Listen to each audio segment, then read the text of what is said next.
Добар ден, 19 часот и 1-2 минути, време е за првото издание на Ситоловиот дневник. Па да го видиме денот кој е зад нас. Ако на плажа во Грција купувате од црнци кои ви продаваат храна, бижутерија или CD-а, грчката полиција ќе ве казни 300 евра.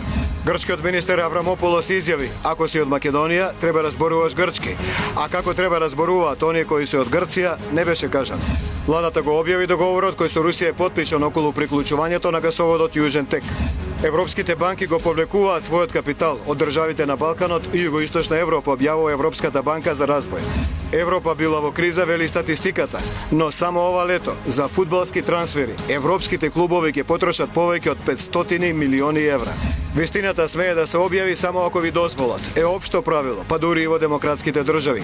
Војникот кој беше извор за објавување на документите на Викиликс, најверојатно во Соединетите американски држави ќе добие доживотна казна затвор за дипломатската вистина која е објавена. Почнуваме нормално од почеток. Ако некој од соработниците на грчкиот план во Македонија ги има и во политичките партии, во медиумите и се со цел за собствената кариера да им се удоволи на грците да се загуби националниот идентитет, ако некој од нив и понатаму ви вели дека грците не го оспоруваат македонскиот идентитет, прилогот кој следи ќе ви го покаже спротивното. Имено, грчкиот министер за одбрана Аврамополос порача дека ако си македонец треба да зборуваш грчки. По таа логика, на кој јазик треба да зборуваат грците? Грчкиот министер за одбрана Димитрий Аврамополос од Вашингтон порачува дека македонците треба да зборуваат грчки. За време на посетата на САД на новинарско прашање дали било отворено прашањето за спорот зимето со американските соговорници, Аврамополос одговори со контрапрашање. Της ακεραιότητας, της ανεξαρτησίας και της ασφάλειας πατρίδας μας. Σας ευχαριστώ. Sir, did you discuss the Macedonia-Greece naming dispute? Sorry, where do you come from? Macedonia. Macedonian information. Why don't you speak Greek? Oh, I don't understand. Министерот Аврамополос во текот на целиот ден се обидуваше да избегне ситуација во која би можел да биде прашан за спорот зимето меѓу Македонија и Грција. Неговиот портпарол дури се обидуваше да го спречи влезот на македонскиот дописник во Пентагон, каде Аврамополос имаше средба со американскиот секретар за одбрана Чак Хегел, иако и грците таму беа само обични гости. По долгите консултации со портпаролот, како да одговори на прашањето за Македонија, Аврамополос се реши за несериозниот коментар дека македонците треба да зборуваат грчки, за на крајот на брзина да се тргне на страна. Од секретаријатот за одбрана на САД пак информираат дека спорот зимето не бил тема на разговорот меѓу Хегел и Аврамополос. Ова иако САД најавија желба следниот самит на НАТО во 2014 година да биде самит на проширување, а грчкото противење на македонското членство стои на патот на оваа замисла.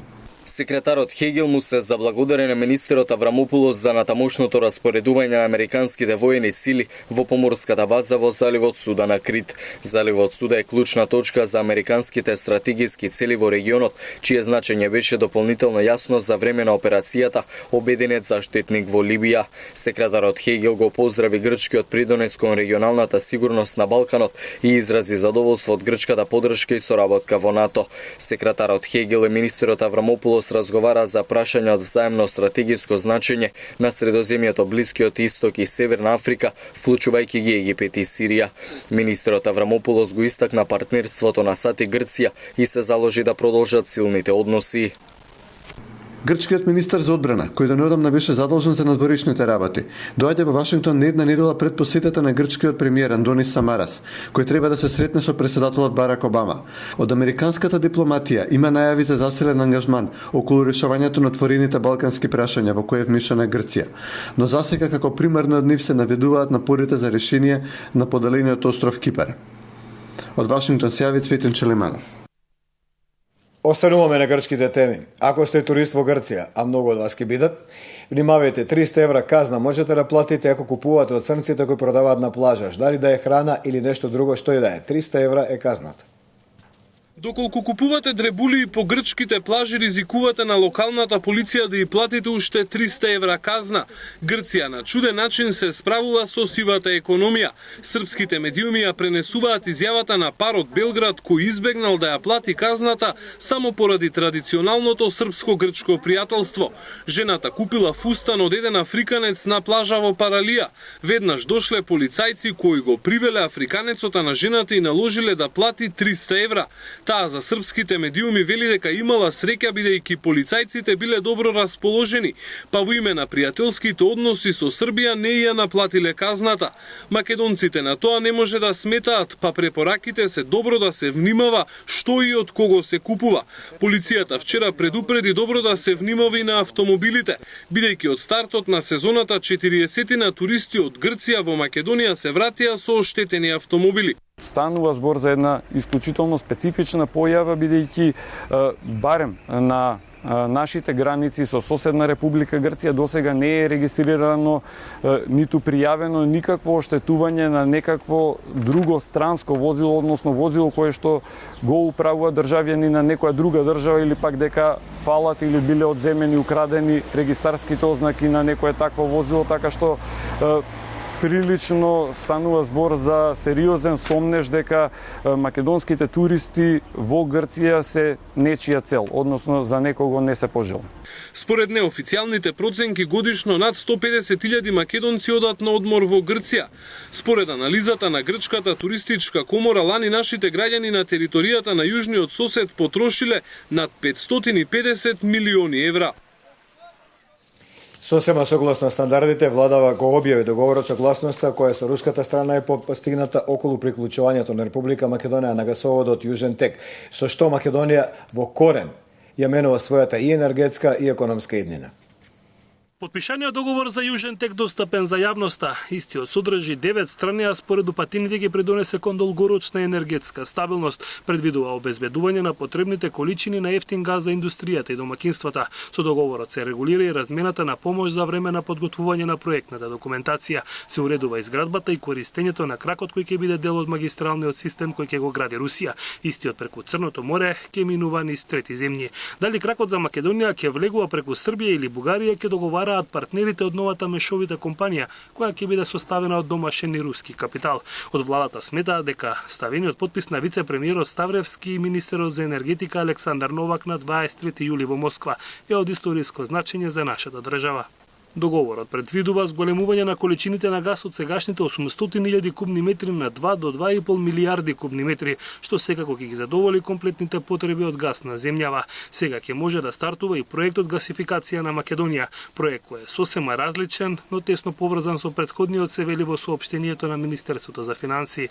За да стартува изградбата на внатрешната инфраструктура, потребен беше извор за снабдување кој Македонија веќе го обезбеди. Изградбата на мегапроектот стартуваше лани, а треба да биде готов до 2018 година. Капацитетот на гасоводот изнесува 63 милиарди метри кубни годишно, што е 14% од потребите на Европа. КСРСМ тешко може да се прифати овој радикално битен потез кој Груевски и неговата влада го направија за македонската енергетска и економска иднина и затоа сега со плукање се обидува да го обезвредат. Па да видиме што денес има да каже еден од портпаролите на Радмила Шекеринска. По 7 години на одложување на гасификацијата на Македонија, со оваа спогодба, владата само обезбедува уште едно одложување. Членот 2 од подпишаниот документ вели: страните извршуваат анализа чија цел е одредување на техничка, економска, еколошка и финансиска оправданост на реализацијата на проектот Гасовод крак.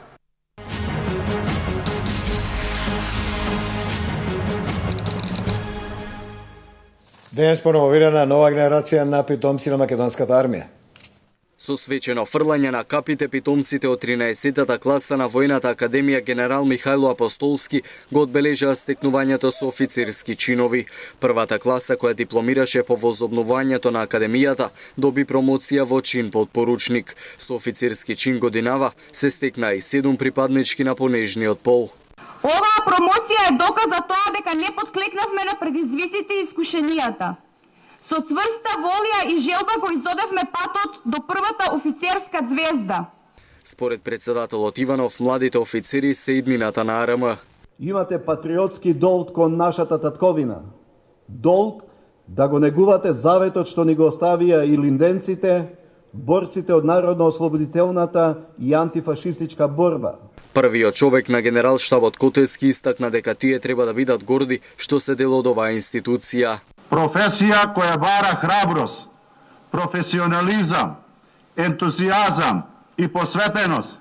Во состав на 34 питомци кои беа промовирани во подпоручници има 26 македонци, 5 албанци и по еден влав србин и бошњак. Промени во управата за заштита на културното наследство. Имаме нов директор. Со голем број идеи и визија за надградување на институцијата, Виктор Лилчич седнува на директорската фотелја во управата за заштита на културно наследство.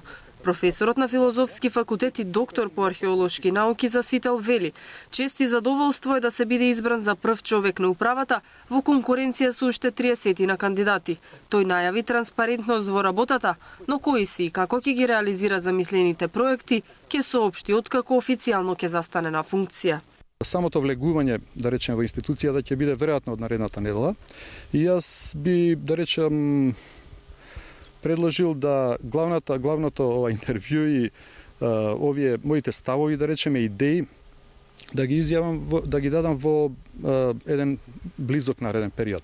Инаку имам многу идеи, многу, да речеме, работи со кои сакам да ја надградам работата на управата. Одлуката за нов директор на управата за заштита на културно наследство донесе владата на вчерашната седница. Откако ги поминал сите интервјуа, на Илинденска заклучиле дека Лилчич е најсоодветниот кандидат за да ја извршува оваа функција. Господин Лилчич се има пријавено на првиот јавен повик за пријавување на интерес за ангажирање на лица на раководни позиции, кои што како влада го распишавме пред околу 2 месеци, поминани сите фази. За нас како влада е извонредно битно дека се покажува конкретно и на дело дека она отворена можност што ја дадовме на сите граѓани да се кандидираат за да се стекнат со можност да управуваат со определена државна позиција, го дава својот конкретен резултат. Лилчич работи на археолошки истражувања на локалитети уште од 1974 година. Тој во наредните 4 години ќе застане на функцијата која до неодамна ја извршуваше Паско Кузман,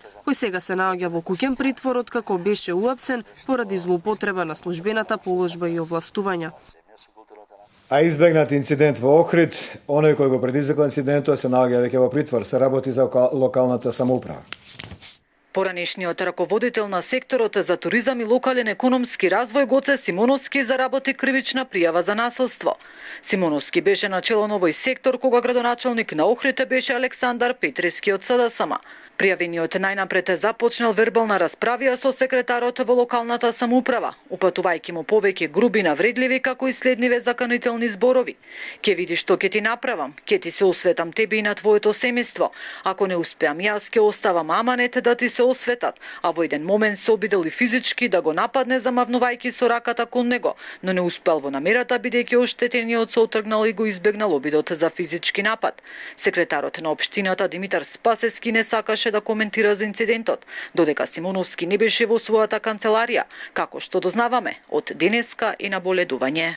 Јас не би коментирал, значи наведениот случај е пред соодветните органи, така да не би сакал јавно да коментирам ништо во врска со тоа. Настанот се случил во една од канцелариите во локалната каде се вршело интервју оценување на работењето на државните службеници. Симоновски, револтиран од негативната оцена добиена од неговиот сегашен предпоставен, манифестирал агресивно однесување. Одиме во Битола, која е културната понуда?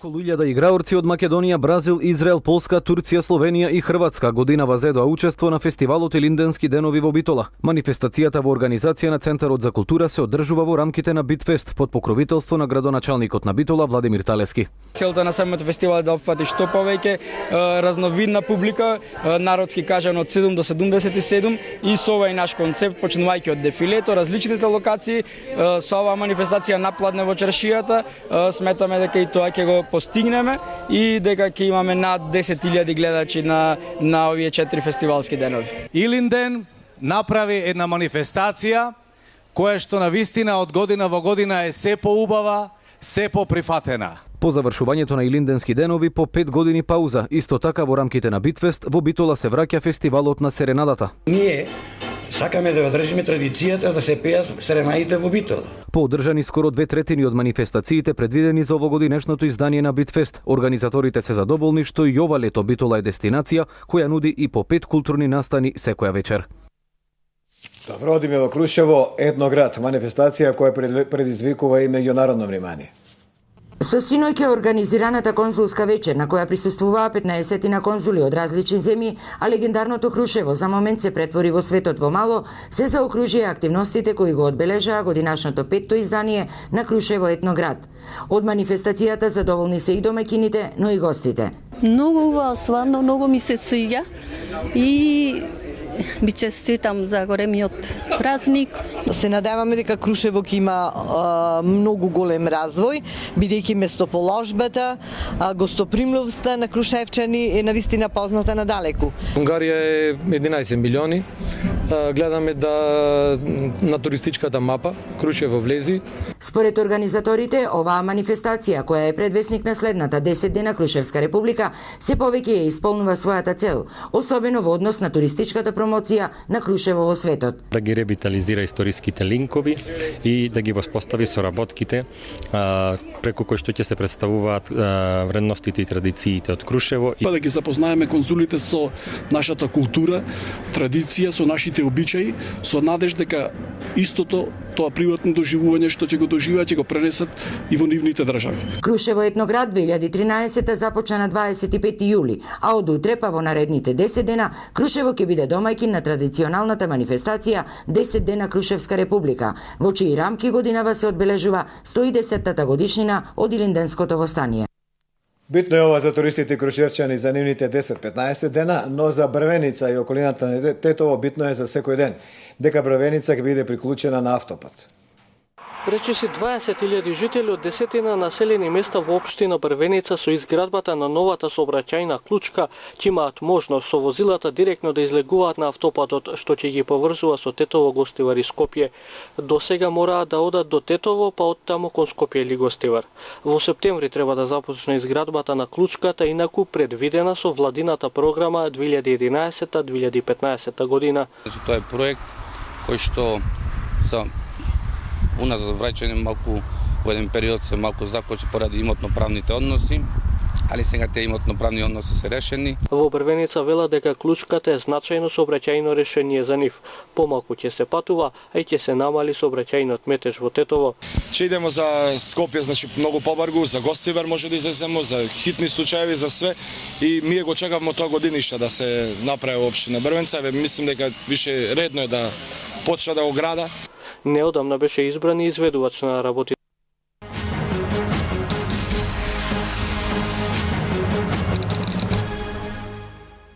Вистината, смеете да ја соопштите само ако ви дозвола. Тоа не е правило само на Балканот, тоа е правило и во развиениот, па дури во најразвиените држави како Соединетите американски држави.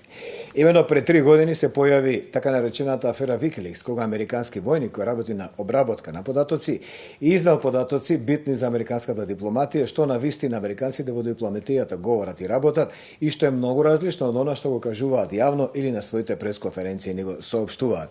За таа работа американскиот војник кој ги изнал податоците битни за американското работење се соочува со казна над 100 години затвор или барем доживотна, бидејќи 137 години тешко дека ќе преживее во затвор. Одиме со првиот случај, а потоа со најновиот Сноуден. Пресудата за Бредли Менинг е опасен преседан, смета Џулијан Асанж. Судот го прогласи бившиот аналитичар во војската на САД за виновен за одавање државни тајни, но не изаведе предавство. Тој самиот призна дека на Wikileaks му има дадено илјадници доверливи документи, но дека тоа го направил за да потикне дебата за американската надворешна политика. It is a dangerous precedent and an example of national security extremism. It is a short-sighted judgment that cannot be tolerated and it must be reversed. It can never be that conveying true information to the public is espionage. Менинг на Wikileaks му доставил 470.000 извештаи од војните во Ирак и Авганистан, како и 250.000 дописи од Стејт департментот до американските амбасади низ целиот свет. Голема прашина во јавноста крена снимката на напад на Апачи хеликоптер во Багдад во 2007-та, која Менинг исто така му ја проследи на Wikileaks. Во тој напад загинале десетина цивили, меѓу кои и репортер на Reuters. Менинг беше уапсен во 2010 година во Ирак, а сега му се заканува казна затвор од над 100 години.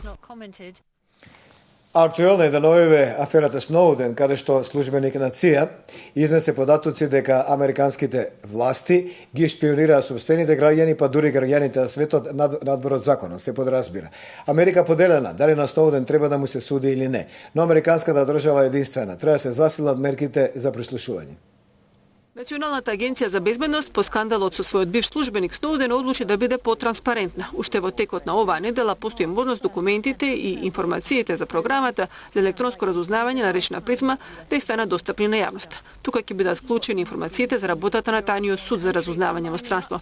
Тој суд, основан пред повеќе од 20 години, има за задача да го одобрува прислушувањето и електронското надгледување со цел откривање и следење на терористи и шпиони. Ваквата ненадена одлука доаѓа во момент на засилени критики дека програмата Призма задира во граѓанското право на приватност, нешто што прв го обелодени Сноуден и за што FBI се уште го бара. Таткото на Едвард Сноуден за Russia Today изјавил дека федералците се обиделе да го наговорат да го посети својот син на московскиот аеродром. Тој им одговорил дека не очекува Едвард да има фер судење Мосад и затоа смета дека му е најдобро да остане во Русија. И сега малку економија, малку спорт. Европјаните се жалат како немаат пари, како им паѓаат платите, се отпуштаат во јавниот сектор, што е вистина во најголема дел за земји на Европската унија, но од друга страна, само во овие месец дена преоден рок за фудбалерите, а уште месец следи, само во овие месец дена европските клубови потрошиле околу 500 милиона фунти или над 600 милиони евра за еден играч да игра во еден европски клуб, од тука па да премине во друг. 600 милиони евра до сега, а уште месец дена следат. Трансфероковите стана речиси подеднакво занимливи како и фудбалските првенства низ Европа. Како никогаш досега најбогатите фудбалски клубови на стариот континент за само еден играч трошат неверојатни милионски суми. Доказ за тоа е последната понуда на шпанскиот гигант Реал Мадрид, кој за Гарет Бейл од Тотенхем нуди 95 милиони евра.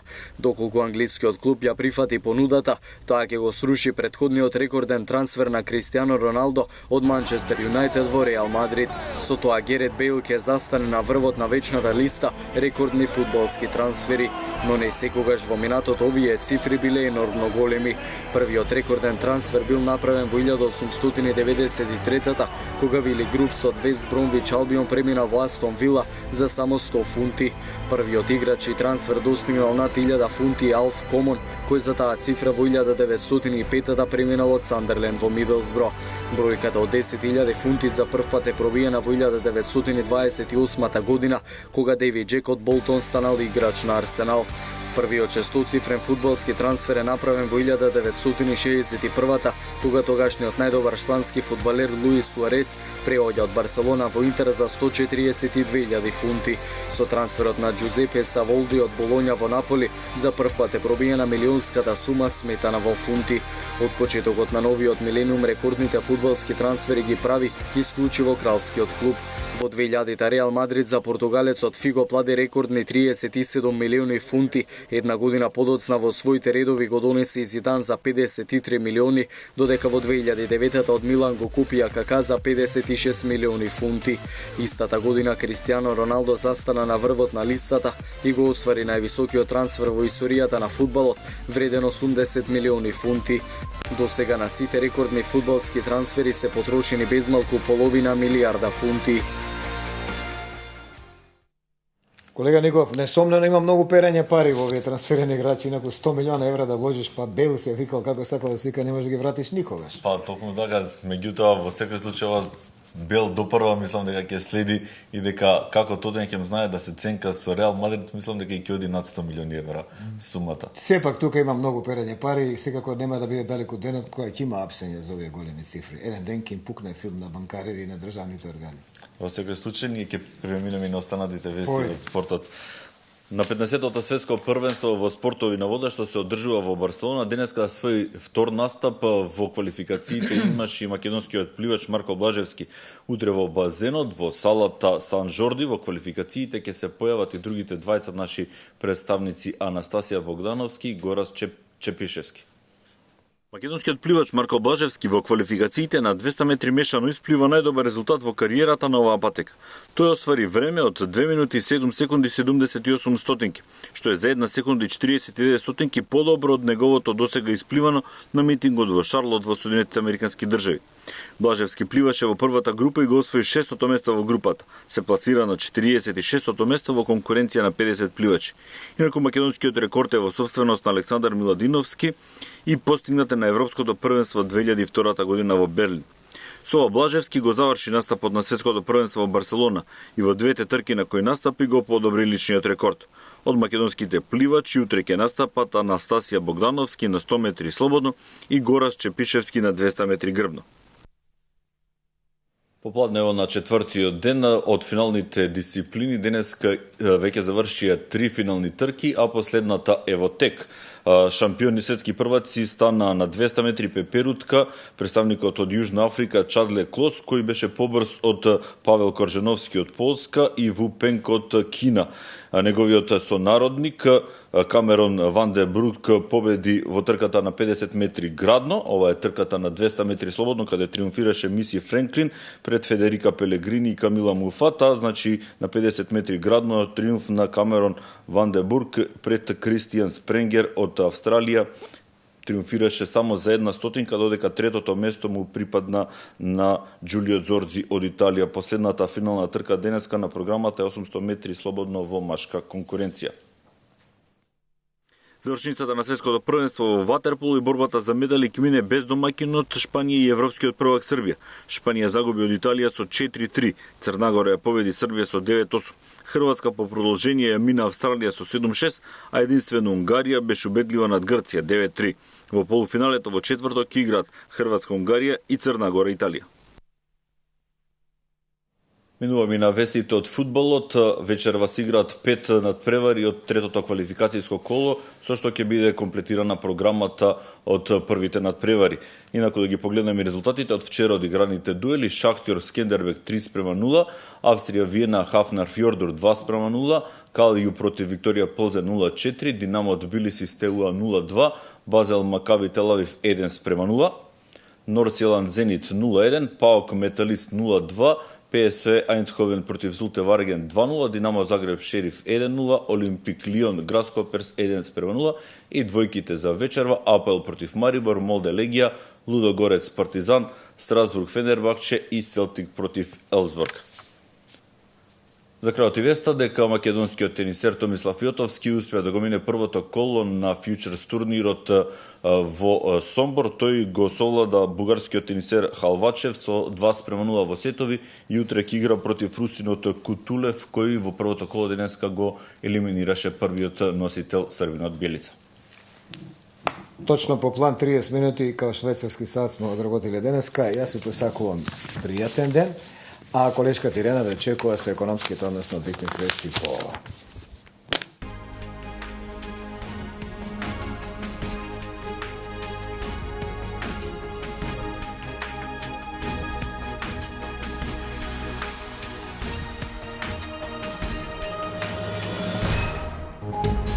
Над 200.000 граѓани немаат поднесено документација за легализација на сопствените дивоградби. Министерот за транспорт Јана Киевски ги предупреди граѓаните дека се ближи крајниот рок за поднесување на елаборатите. Бројот на работници во индустријата во пораст. Според статистиката, во јуни годинава најмногу нови вработувања имало во секторот рударство и енергетика. Ке се реконструира водоводната мрежа во Виница. Странските банки ги повлекуваат парите од земите во Источна и Централна Европа. Најмногу се повлекува од банките во Унгарија и Словенија.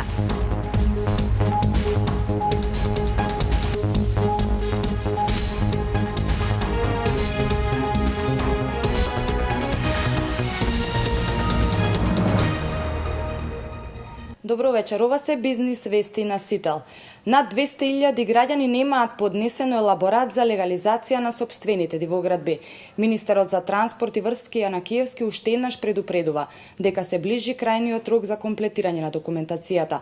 По јуни месец следната година, кога истекува рокот, никој нема да може да го легализира дивоизградениот објект.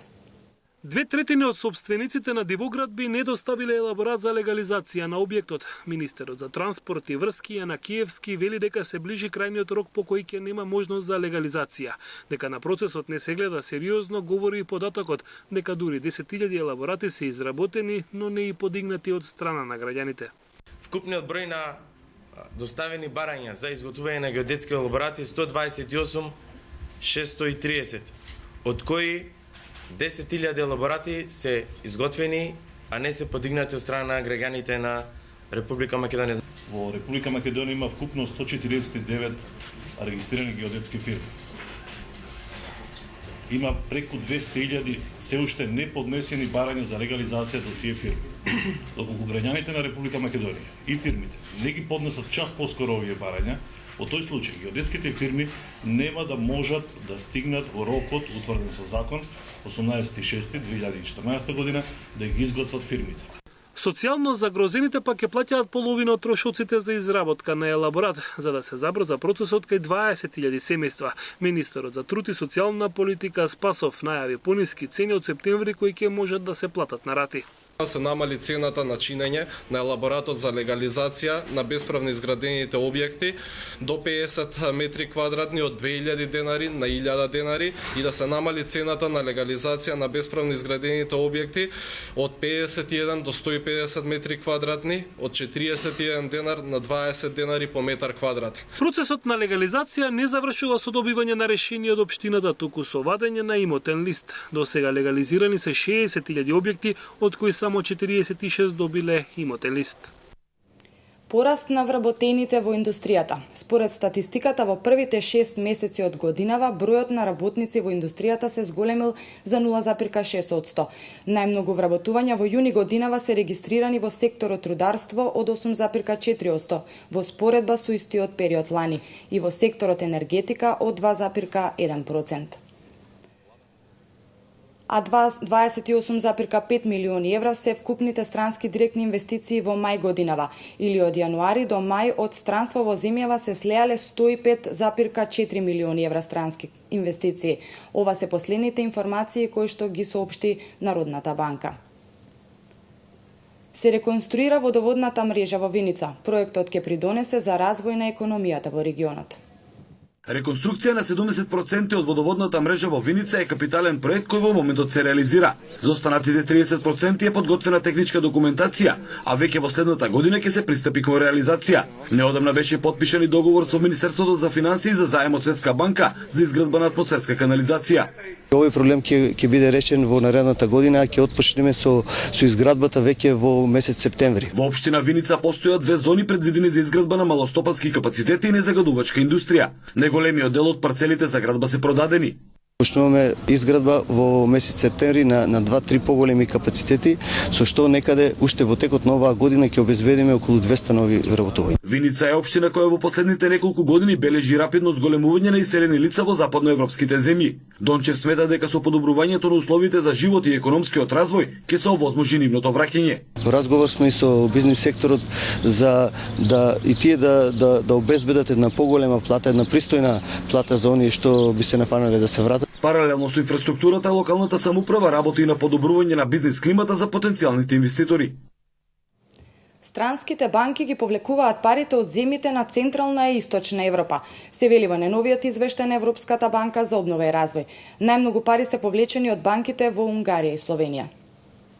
Странските банки го повлекуваат капиталот од земјите од Централна и Источна Европа, се вели во најновиот извештај на Европската банка за обнова и развој.